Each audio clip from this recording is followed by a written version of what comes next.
Assalamualaikum warahmatullahi wabarakatuh. Perkenalkan nama saya Umur Rafifah dengan NIM 2103652.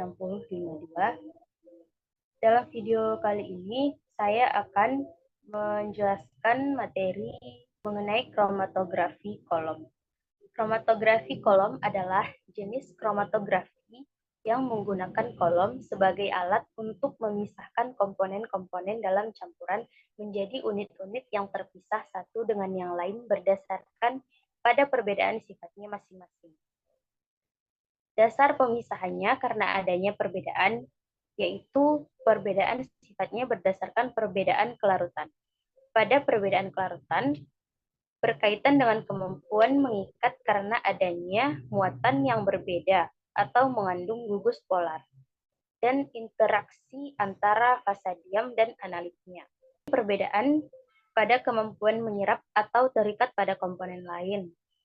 Perbedaan muatan ionik, serta perbedaan dari ukuran molekul, di mana ukuran molekulnya tergantung pada struktur molekulnya. Ada yang bentuknya melingkar, melebar, dan lain sebagainya. Inilah yang menjadi dasar dalam pemisahan kromatografi kolom. Kolom akan terisi fasa diam, baik padat atau cair, yang dialiri fasa gerak cair atau gas. Kolom harus berpori agar dapat dilewati oleh fasa gerak. Pada kromatografi kolom, sejumlah kecil sampel dari campuran dimasukkan melalui bagian atas kolom yang kemudian akan membentuk jalur-jalur serapan dari senyawa. Pelarut atau eluen dibiarkan mengalir melalui kolom dan akan mengangkut senyawa-senyawa yang merupakan komponen-komponen campuran. Kecepatan gerak komponen tergantung dari besar komponen terhambat atau tertahan oleh adsorben atau penyerap yang berada dalam kolom.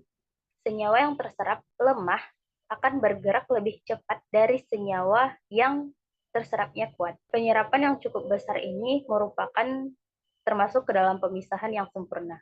Kecepatan gerak komponen ditentukan dari kepolaran eluen atau pelarut yang digunakan. Prinsipnya didasarkan pada absorpsi komponen campuran dengan afinitas yang berbeda terhadap permukaan fasa diam.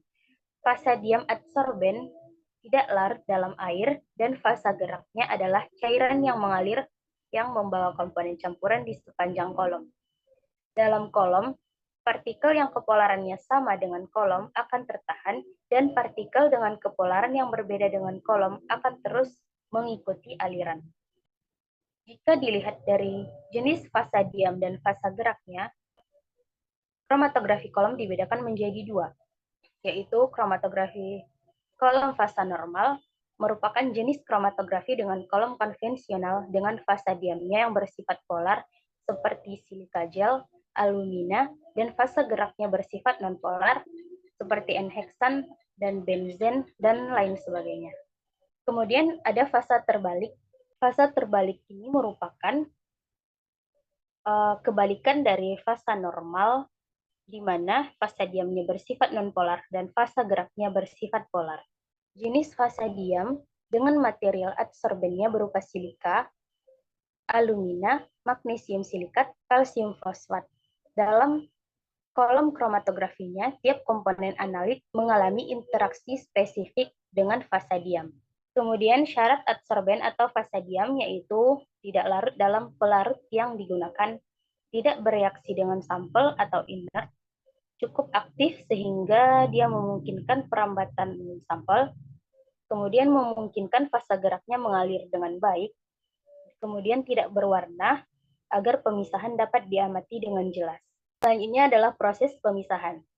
Pemisahan kromatografi kolom pertama kali dilakukan oleh Michael Sweet yang merupakan seorang ahli botani yang memisahkan pigmen klorofil dari daun yang diekstrak dengan etanol dan dimasukkan dalam fasa diam kalsium karbonat yang kemudian dialirkan dan didorong oleh pelarut sehingga terpisah dalam beberapa warna. Faktor yang mempengaruhi pemisahan berupa sifat ilmiah, bentuk dan ukuran fasa diam, afinitas dan polaritas material adsorben, keseragaman ukuran fasa diam, jenis komposisi dan polaritas fasa gerak. Selanjutnya adalah mekanisme pemisahan. Terdapat 4 mekanisme, yaitu kromatografi adsorpsi yang termasuk dalam kromatografi cair padat, kemudian yang kedua kromatografi partisi yang termasuk dalam kromatografi cair-cair, kemudian kromatografi penukar ion, dan kromatografi gel penyaring. Pada kromatografi adsorpsi, kromatografi ini termasuk ke dalam kromatografi cair padat, di mana kromatografi adsorpsi merupakan perbedaan kemampuan adsorpsi dari analit oleh fasa diam pada sisi aktif permukaan, di mana substrat padatnya bertindak sebagai fasa diam atau adsorben yang bersifat tidak larut di dalam fasa gerak, dan fasa diamnya adalah silika gel atau alumina. Saat teradsorpsi, komponen berpindah oleh aliran fasa gerak yang akan terus ditambahkan, di mana komponen dengan afinitas yang lebih besar terhadap adsorben secara selektif akan tertahan, dan sebaliknya, komponen dengan afinitas yang kecil akan bergerak terus mengikuti aliran pelarut. Kromatografi partisi termasuk dalam golongan kromatografi cair-cair, di mana fasa diamnya tidak saling melarutkan dengan fasa geraknya, dan pemisahan komponen yang didasarkan atas perbedaan polaritas pada fasa diam. Pada kromatografi partisi, distribusi senyawa komponen antara eluen sebagai fasa gerak dan lapisan cairan tipis yang menempel di permukaan padatannya sebagai fasa diam. Pada kromatografi partisi, digunakan larutan penyangga agar kestabilitasan permukaan berjalan sampai ke ujung kolom. Contoh dari kromatografi partisi adalah HPLC. Selanjutnya, kromatografi penukar ion. Berdasarkan interaksi elektrostatik reversibel antara komponen analit dengan fasa diam yang muatannya berbeda, menggunakan mekanisme pertukaran ion untuk memisahkan komponen analit. Penukar ion ini merupakan salah satu bentuk dari kromatografi kolom adsorpsi. Interaksi elektrostatik, di mana interaksi antara fasa diam dan analit yang bersifat reversibel. Fasa diamnya dengan menggunakan resin penukar kation dan resin penukar anion.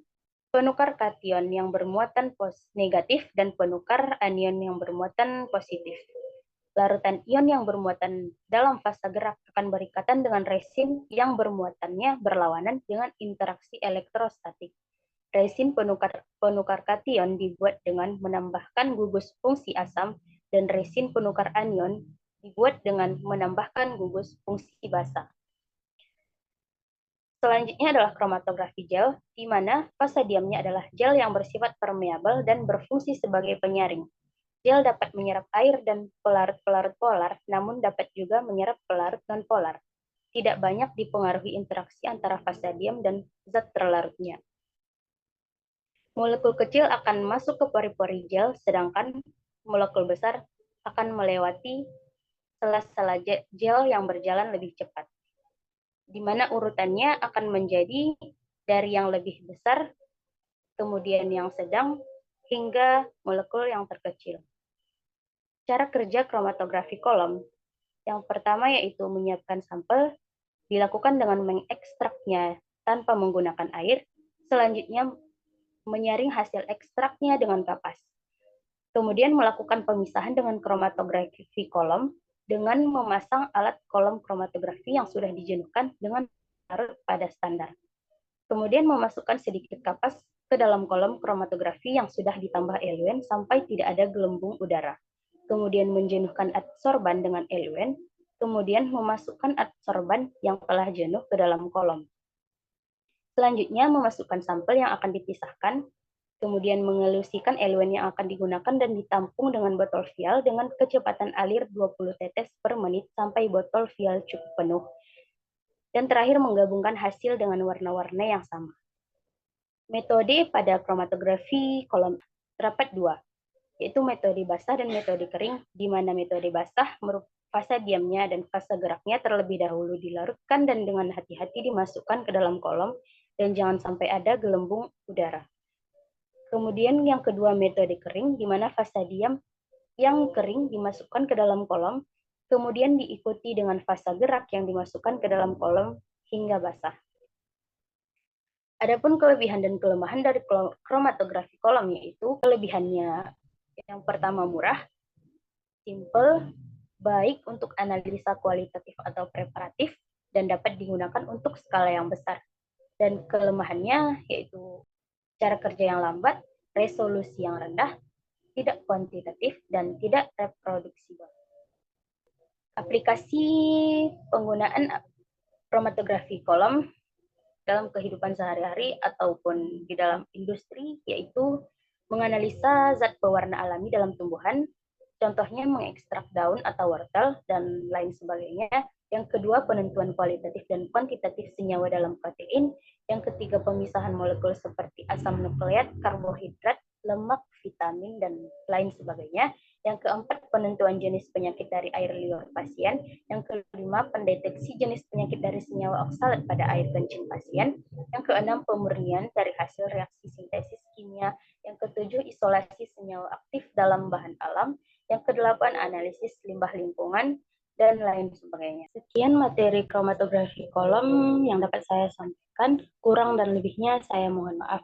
Wabillahi taufiq wal hidayah. Wassalamualaikum warahmatullahi wabarakatuh.